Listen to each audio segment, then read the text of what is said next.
इस वीडियो में आप देखेंगे तत्वदर्शी संत कौन है, जो गीता अध्याय 4 के 34वें श्लोक में कहा गया है। तत्व ज्ञान क्या है? तत्व ज्ञान से जानने योग्य अजन्मा अविनाशी परमेश्वर कौन है? जिसके परम धाम को प्राप्त होकर जन्म मरण नहीं होता है, अर्थात मोक्ष की प्राप्ति होती है। चलिए शुरू करते हैं। यह है श्रीमद् भागवत गीता अध्याय 4 श्लोक नंबर 34। इसमें श्री कृष्ण भगवान ने अर्जुन से कहा कि तू परमात्मा के तत्व ज्ञान को तत्व ज्ञानियों से जाकर समझ, वो तुझे भली भांति उपदेश करेंगे। इसी श्लोक के आधार पर संत रामपाल जी ने बोल दिया कि गीता ज्ञानदाता को तत्व ज्ञान ही नहीं है, लेकिन श्री कृष्ण भगवान ने तत्व ज्ञान, तत्व ज्ञानी और तत्व ज्ञान से जानने योग्य परमात्मा के बारे में पूर्ण उपदेश दिया है। चलिए देखते हैं वास्तविकता क्या। यह है अध्याय 7 का दूसरा श्लोक। इसमें श्री कृष्ण भगवान कह रहे हैं, मैं तेरे लिए इस विज्ञान सहित तत्व ज्ञान को संपूर्णतया कहूँगा, जिसको जानकर संसार में फिर और कुछ भी जानने योग्य शेष नहीं रह जाता। चलिए तीसरा श्लोक पढ़ते हैं। हजारों मनुष्यों में कोई एक मेरी प्राप्ति के लिए यत्न करता है, और उन यत्न करने वाले योगियों में भी कोई मेरे परायण होकर मुझको तत्व से अर्थात यथार्थ रूप से जानता है। अब यहाँ तो श्री कृष्ण भगवान पूरा तत्व ज्ञान भी बता रहे हैं और तत्व ज्ञान से जानने योग्य वो खुद को बता रहे हैं। यह पूरा का पूरा 7वां चैप्टर तत्व ज्ञान पर आधारित है। संत रामपाल जी ने मन घड़ंत ही बोल दिया कि श्री कृष्ण भगवान यानी गीता ज्ञान दाता को तत्व ज्ञान नहीं है। यह है अध्याय 10 का 38वां श्लोक। इसमें जहाँ हाईलाइट हो रहा है वहाँ से पढ़ते हैं। ज्ञानवानों का तत्व ज्ञान मैं ही हूँ। यहाँ तो तत्व ज्ञान से जानने वाले परमात्मा श्री कृष्ण खुद को बता रहे हैं। चलिए आगे वाला श्लोक देखते हैं। यह है अध्याय 10 का तीसरा श्लोक। जो मुझको अजन्मा अर्थात वास्तव में जन्म रहित अनादि और लोकों का महान ईश्वर तत्व से जानता है, वह मनुष्यों में ज्ञानवान पुरुष संपूर्ण पापों से मुक्त हो जाता है। यहाँ तो श्री कृष्ण भगवान अविनाशी अजन्मा परमेश्वर, जो तत्व ज्ञान से तत्व ज्ञानियों के द्वारा जाना जाता है, स्वयं को बता रहे हैं।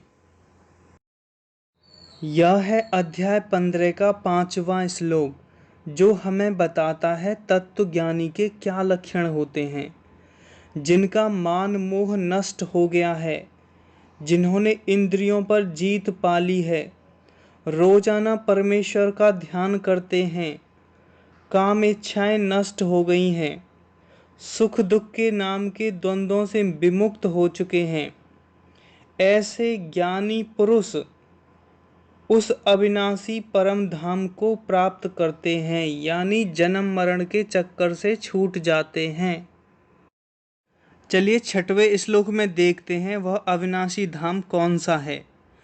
जिस परम पद को प्राप्त होकर मनुष्य लौटकर संसार में नहीं आते, उस परम पद को न सूर्य प्रकाशित कर सकता है, न चंद्रमा, न अग्नि। वही मेरा परम धाम है।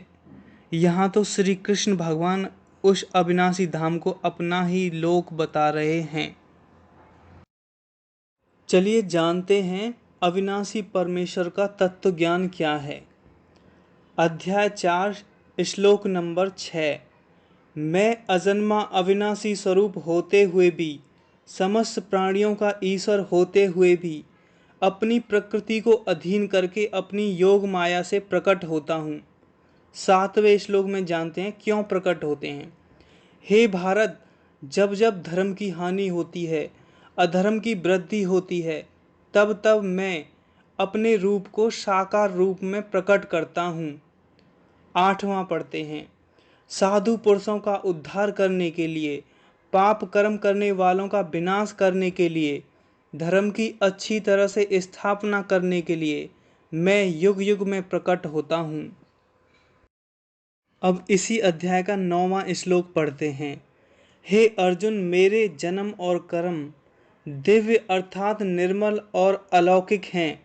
इस प्रकार जो मनुष्य तत्व से जान लेता है वह शरीर को त्याग कर फिर जन्म को प्राप्त नहीं होता, किंतु मुझे ही प्राप्त होता है।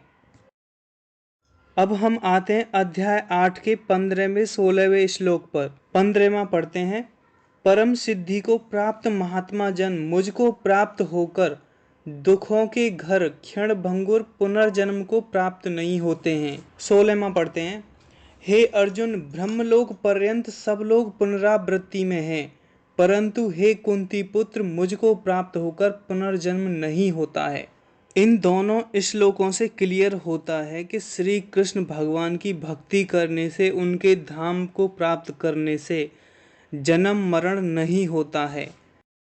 आपने देखा श्री कृष्ण तत्व ज्ञानी और तत्व ज्ञान से जानने योग्य अविनाशी परमात्मा स्वयं को बताया है।